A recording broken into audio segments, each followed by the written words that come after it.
The COVID-19 pandemic has been extremely disruptive for the fitness industry, but also for individuals trying to keep fit while spending more time at home. That especially goes for older adults.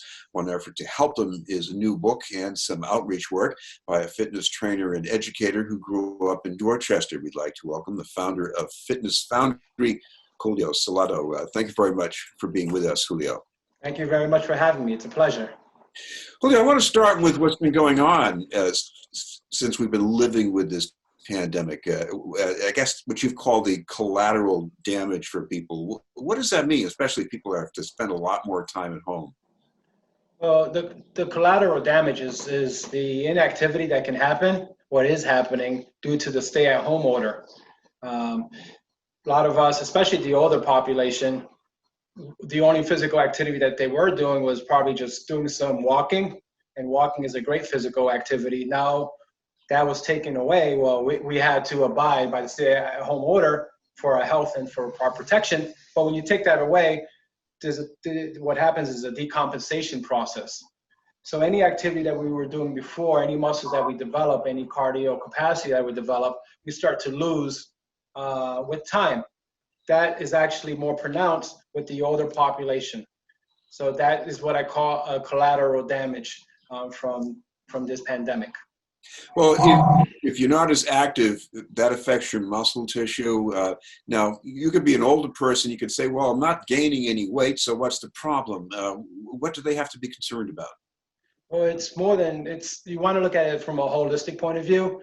So the strength part, the activity in itself, of walking, gardening, whatever you were doing before, is still conditioning the muscles that you have, what you have built up to that point. So once we start to reduce that activity, or if it comes to pretty much a standstill, we start to get muscle atrophy, muscle loss to a certain extent. And that ties into bone health, bone density, and a whole bunch of other things that are preventable. But that's what I call the collateral damage, is the inactivity that happens because of the pandemic. Well, in the big picture we have right now, we have all these people who either can't get to a fitness club or they can't order equipment. But if you can't get equipment and you're stuck at home, what can you do? Oh, this is the best part. So the collateral damages, we call that, okay, that's a problem, but there is a solution. So we can do so many things at home to stay active. And there's the traditional things that we can do, squats and push-ups. But a lot of people are not aware that at home, this applies to older adults. We have access to cans. We have access to cans could be a form of resistance. We have access to do movement in all anatomical directions in a safe way too. And there's variations of exercises that many people are not aware of. You don't have to buy equipment. If you have it, that's a plus. But what I've been trying to do is to make available exercises people can do at home they may have never thought of. And that's basically, again, is just moving sideways, doing variation of exercises that they may be doing. But the biggest thing, Chris, is that I want to motivate them to just stay active. So every effort count. So whatever they're doing now, fantastic. And if they weren't doing anything, or if they stopped because they got discouraged, then today is the day. We can start today. Of course, when you're talking about fitness, it's not like with a younger person trying to run a marathon. If you're older, the challenge is putting on your pants or taking a shower with your eyes closed. Those sound trivial to a lot of us, but why are they so important? Well, I'll be pretty straightforward. Exercise is medicine. Exercise should be prescribed. And putting on your pants, and what does that mean? And this also applies not just to older adults. I train people in their 40s. When you start to develop really tight muscles from sitting, sedentary lifestyle, you get back pain and back discomfort. You have difficulty putting on a pair of pants.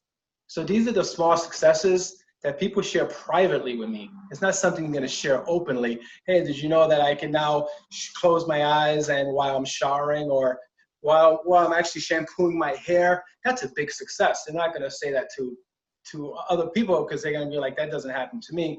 But the reality is it happens to more people than not. So the small victories, like being able to walk a flight of stairs without being winded. Those are the things that I think should never be underreported. What about your own background in fitness? It's not an unusual field, but you grew up in Dorchester. What happened along the way that put you on that path? Well, it's what happened with me was that an individual saw something in me that I didn't see in myself, and that was the ability to communicate to others. Just my ability to communicate with others. So I was in a gym setting in a well-known gym, YMCA, one of the first gym in America. And I was just speaking with another person. This is a long time ago. And I was just helping them out. I wasn't a trainer. I had a full-time job, and he was a trainer. And he said, "Are you a trainer?" I said, "No." And I guess what he picked up on was that my ability to listen, my ability to be engaged, and to be sincere. And then with that sincerity and that communication skill, I supplied it with the course to learn about exercise science, and I've been going on from there on. Well, I know you do some remote connections, and when you're talking to older people, one thing you must be hearing from a number of people is they're afraid of doing something, or they think they're not able to do something. How do you handle that? So how I help with that is I first ask. So I say, do you have any fears of any physical activities you have fear of? So it could be, or daily activities. Some people will say it's stepping off a curve, or just things like that. And then once they tell me, we do exercises that build up to that to help them overcome that fear. So the first thing I ask is just exactly like what we do for athletes. Before a pitcher becomes better at pitching, they're not going to do squats or they're going to become a better runner. Their coach is going to help them with exercises to do that movement. And they do accessory exercises, or what I call auxiliary exercises, that help develop the skill, the performance, the muscle, the conditioning, and the psychological effect that, wow, I'm actually getting better. And that fear of me, when I was speaking about the athletes, I mean, like if an athlete had an injury, and they're a baseball player, they probably have a fear of re-injuring it. So the fear factor for older adults, and many of us, if we had an injury in our knee, we may stop doing that activity, and that fear will grow, and then we start getting the physical consequences.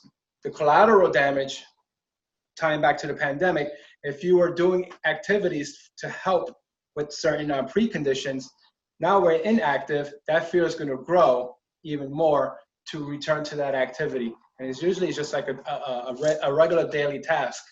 It could be like reaching for something. It could be picking up something off the floor because you feel you're going to hurt your back. So what I do, we find out, I ask, do you have a fear of that? And then I kind of quantify on a scale of 1 to 10. And all I do, I just put the science behind it. I say, let's do small steps, small exercises that help you with that movement. Finally, Julio, I know you have the new book that's just out, Sparta Fitness for Seniors, and if people would like some more information either about the book or what you do otherwise, how can they follow up on that? Oh, there's a couple of ways. You can visit my website, fitnessfoundry.net.